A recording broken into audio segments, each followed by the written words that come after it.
क्या दिया देखो, the total cost of personal computer including installation amounts to 1 lakh rupees. यानी हमने कंप्यूटर कितने में खरीदा? 1 लाख रुपया। सिंपल सी बात है। तो 1 लाख रुपीज आपका हो गया कॉस्ट ऑफ इंस्टॉलेशन या कॉस्ट ऑफ कंप्यूटर बोलेंगे 1 लाख। अच्छा, ये 1 लाख रुपए का अगर आपने कंप्यूटर खरीदा तो आपके हाथ से पैसा आएगा या जाएगा? इतना तो क्लियर है। यानी आपका कैश आउटफ्लो कितना है सर? इस कॉस्ट आउटफ्लो को हम इन्वेस्टमेंट भी बोल सकते हैं।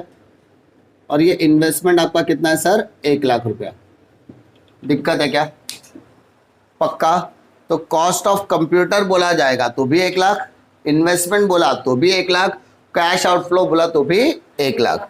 Okay, this is to be use for commercial purpose and the net profit, underline करो, after providing depreciation, after providing depreciation on straight line basis at the rate of 12.5% for a machine is expected to be 15,000 per annum।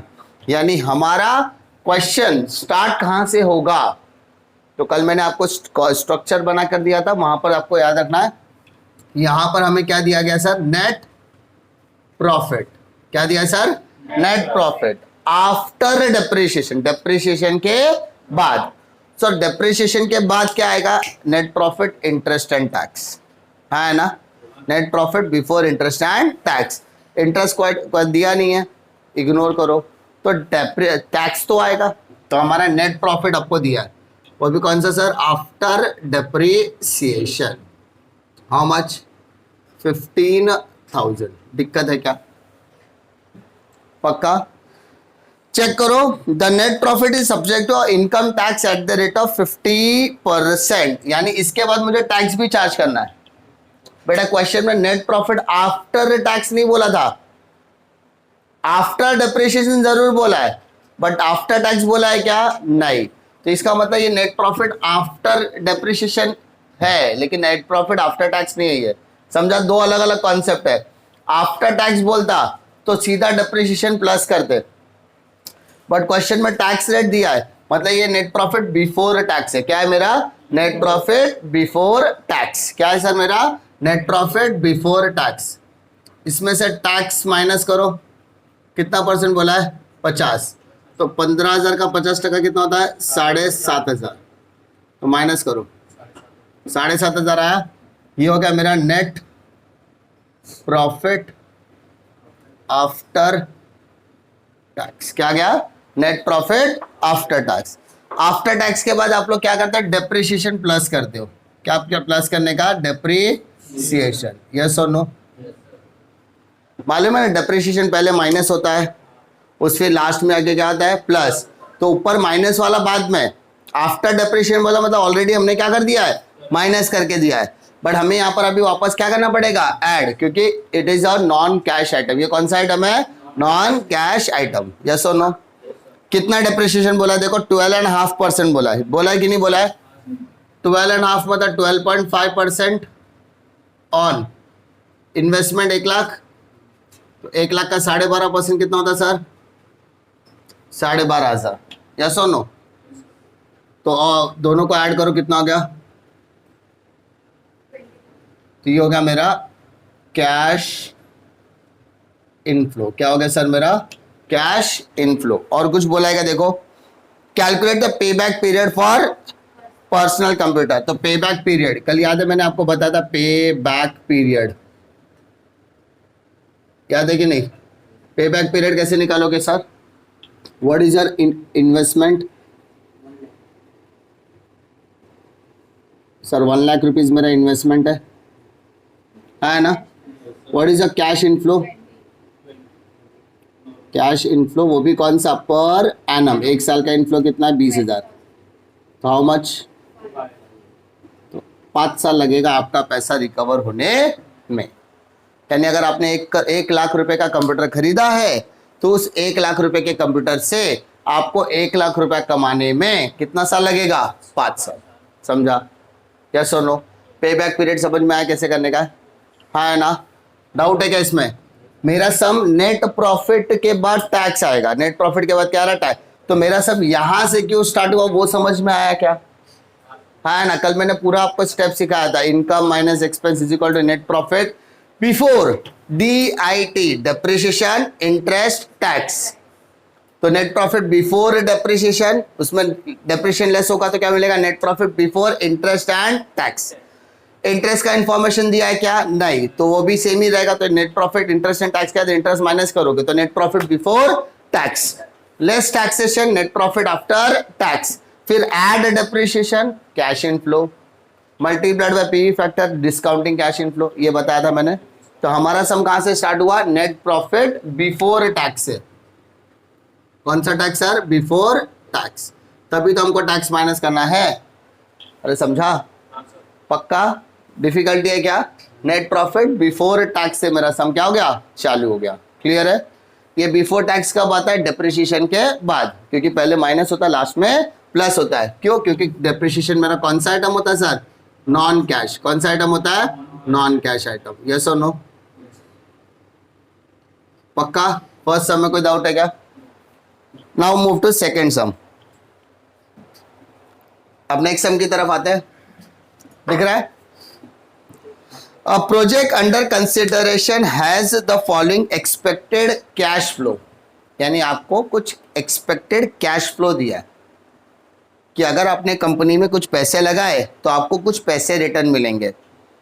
Right now in the year 0 will be spent 15,000 rupees on the project, यानी अगर आपने आज 15,000 रुपया लगाया ना, तो आज जो पैसा लगा वो 0 ईयर है। कौन सा ईयर है, 0। तो अगर आप आज पैसा लगाओगे, स्पेंड करोगे, खर्चा करोगे, पैसा आएगा कि जाएगा? सिंपल सी बात है। तो 0 ईयर में आपका कैश आएगा नहीं, आपका कैश जाएगा। 15,000 rupees on the project, then 5 years you will get the money back as shown below, नीचे दिया है। यस और नो? तो 0 ईयर में देखो माइनस 15,000 दिया है। यस और नो? फिर 1 2 3 4 5 और उसमें आपको +7 +6 +3 +2 +1 दिया है। यस और नो? लास्ट का find out the pay back period. पे बैक पीरियड बेटा ध्यान दे, मेरे को बता कॉस्ट ऑफ द प्रोजेक्ट कितना है ना? कितना है वो? 15,000 देना पड़ेगा कि लेना पड़ेगा? देना पड़ेगा। तो इसको मैं कैश आउटफ्लो बोल सकता हूं क्या? कितना? 15,000। दिक्कत है क्या? पक्का? अब फर्स्ट ईयर में मुझे कितना मिला, 7,000। 0 ईयर नहीं लिया बेटा मैंने, 0 ईयर को मैंने यहां पर लिखा कॉस्ट ऑफ आउटफ्लो कितना, 15,000। समझा? फर्स्ट ईयर में कितना है, +7, सेकेंड ईयर में, थर्ड ईयर में +3, फोर्थ ईयर में और फिफ्थ ईयर में +1,000। अब मुझे देखना है मेरा 15,000 कब कवर होता है। देख कैलकुलेटर पे, पहला 7 लिखा, 7 + 6, कैलकुलेटर लो, 13,000। 13 + 3, 16 + 2, 18 + 1। डाउट है क्या? सम खत्म? यस और नो? तो अब मुझे क्या निकालने बोला सर, पे बैक पीरियड। बेटा मेरे को बता, क्या हमारा इनफ्लो सब जगह पे सेम है? नहीं। तो याद है मैंने आपको कल 2 बताया था, 2 फॉर्मूला बताया था। ये तो एक कॉमन वाला फॉर्मूला था, बेसिक वाला, और दूसरा बताया था जब आपका पैसा एक साथ रिकवर नहीं होगा तो क्या करने का। तो पहला गोपाल याद रख, तेरा पैसा कितना गया है? पैसा कितना गया है? 15,000। कितना गया है?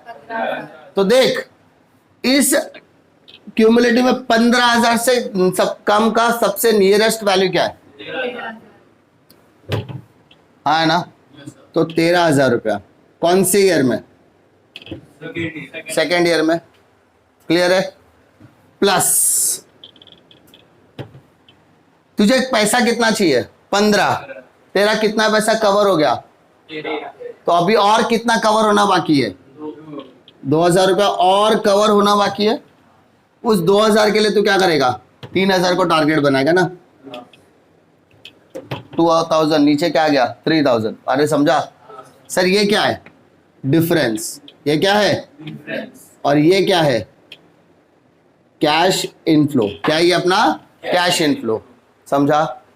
15,000 क्या है तेरा आउटफ्लो, क्या है तेरा 15 में से 13,000 तो तेरा 2 साल में कवर हो गया। तीसरे साल में कितना हो रहा है 16,000, लेकिन मुझे 16 नहीं चाहिए, मुझे कितना चाहिए 15। तो पहले 13,000 लिखा, वो कितने साल में कवर हो गया। अभी मेरा कितना बचा है 2,000 बचा है, तो 2,000 ऊपर लिखा। इस 2,000 के लिए मैं 3,000 को टारगेट बनाने वाला हूं, तो डिवाइडेड बाय 3, कैलकुलेटर पहले 2,000 डिवाइडेड बाय 3,